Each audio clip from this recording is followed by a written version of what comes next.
Hello friends, ಇವತ್ತು NMMS ನ ಜಿಯೋಗ್ರಫಿಯಲ್ಲಿ 49ನೇ question discuss ಮಾಡೋಣ. ಇದ್ರಾಗ ಏನ್ ಕೇಳ್ತಿದ್ದಾರೆ ಅಂದ್ರೆ ಸಮಶೀತೋಷ್ಣ ವಲಯದಲ್ಲಿ ನೆಲೆಸಿರುವ ರಾಜ್ಯಗಳ ಸರಿಯಾದ ಗುಂಪು ಅಂತ ಕೇಳ್ತಾ ಇದ್ದಾರೆ.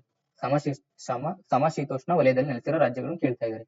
ಅಂದ್ರೆ ಇದಕ್ಕೆ ಆನ್ಸರ್ ಸಿ ಆಪ್ಷನ್ ಸರಿಯಾಗಿದೆ. ಅಂದ್ರೆ ಸಮಶೀತೋಷ್ಣ ವಲಯದಲ್ಲಿ ಉತ್ತರ ಪ್ರದೇಶ ಕಂಡು ಬರುತ್ತೆ, ಬಿಹಾರ ಕಂಡು ಬರುತ್ತೆ, ರಾಜಸ್ಥಾನ್ ಕಂಡು ಬರುತ್ತೆ, ನೆಕ್ಸ್ಟ್ ಹಿಮಾಚಲ ಪ್ರದೇಶ ಕಂಡು ಬರ್ತದೆ, ಇಲ್ಲಿ ಉತ್ತರಾಖಂಡ್ ಕಂಡು ಬರುತ್ತೆ, ಆಮೇಲೆ ಜಮ್ಮು ಮತ್ತು ಕಾಶ್ಮೀರ ಇವೆಲ್ಲ ಸಮಶೀತೋಷ್ಣ ವಲಯದಲ್ಲಿ ಕಂಡು ಬರತಕ್ಕಂತ ಪ್ರದೇಶಗಳಾಗಿದೆ. ಅದರಿಂದ ಸಿ ಆಪ್ಷನ್ ಸರಿಯಾಗಿದೆ. ನೆಕ್ಸ್ಟ್ ಇನ್ನ ಬೇರೆ ಆಪ್ಷನ್ ನೋಡ್ಬೇಕಂದ್ರೆ ಎ ಆಪ್ಷನ್ ಗೆ ಕರ್ನಾಟಕ ಕೇಳಿದ್ದಾರೆ, ತಮಿಳುನಾಡು ಹೇಳಿದ್ದಾರೆ, ಮತ್ತೆ ಕೇರಳ ಹೇಳಿದ್ದಾರೆ. ಇವೆಲ್ಲ ಉಷ್ಣ ವಲಯದಲ್ಲಿ ಕಂಡು ಬರ್ತವೆ. ಅಂದ್ರೆ ನಮ್ಮ ದೇಶದ ಮಧ್ಯಭಾಗದಲ್ಲಿ 23.5 ಡಿಗ್ರಿ ಕರ್ಕಾಟಕ ಸಂಕ್ರಾಂತಿ ವೃತ್ತ ಆಗೋಗುತ್ತೆ. ಆ ಕರ್ಕಾಟಕ ಸಂಕ್ರಾಂತಿ ವೃತ್ತ ದಕ್ಷಿಣಕ್ಕೆ ಯಾವ್ಯಾವ ಪ್ರದೇಶಗಳು ಬರ್ತವೆ ಅವೆಲ್ಲವೂ ಕೂಡ ಉಷ್ಣ ವಲಯ ಕಂಡು ಬರ್ತದೆ. ಅದ್ರ ಮೇಲ್ಗಡೆ ಇಕ್ಕಿರೋವೆಲ್ಲ ಸಮಶೀತೋಷ್ಣ ವಲಯಕ್ಕೆ ಕಂಡು ಬರ್ತದೆ.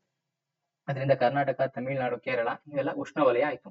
ಬಿ ಆಪ್ಷನ್ ಗೆ ಕರ್ನಾಟಕ ಬಂತು ಮತ್ತೆ ತಮಿಳುನಾಡು ಬಂತು. ಇದರಿಂದ ಬಿ ಆಪ್ಷನ್ ಕೂಡ ತಪ್ಪಾಗುತ್ತೆ, ಎ ಆಪ್ಷನ್ ಕೂಡ ತಪ್ಪಾಗುತ್ತೆ. ನೆಕ್ಸ್ಟ್ ಡಿ ಆಪ್ಷನ್ ಗೆ ಉತ್ತರ ಪ್ರದೇಶ ಸರಿ ಇದೆ. ನೆಕ್ಸ್ಟ್ ತೆಲಂಗಾಣ, ಆಂಧ್ರ ಪ್ರದೇಶ ಇವೆರಡು ಕೂಡ ತಪ್ಪು. ಇವೆರಡು ಉಷ್ಣ ವಲಯ ಕಂಡು ಬರ್ತವೆ. ಅದರಿಂದ ಸಿ ಕರೆಕ್ಟ್ ಆದ ಆನ್ಸರ್ ಆಗಿದೆ 49ನೇ ಕ್ವಶನ್ಗೆ. ಉತ್ತರ ಪ್ರದೇಶ, ಬಿಹಾರ, ರಾಜಸ್ಥಾನ್, ನೆಕ್ಸ್ಟ್ ಇನ್ನ ಹಿಮಾಚಲ ಪ್ರದೇಶ, ಜಮ್ಮು ಅಂಡ್ ಕಾಶ್ಮೀರ, ಉತ್ತರಾಖಂಡ್ ಇವೆಲ್ಲ ಕೂಡ ಸಮಶೀತೋಷ್ಣ ವಲಯದಲ್ಲಿ ಕಂಡು ಬರ್ತವೆ. ಓಕೆ.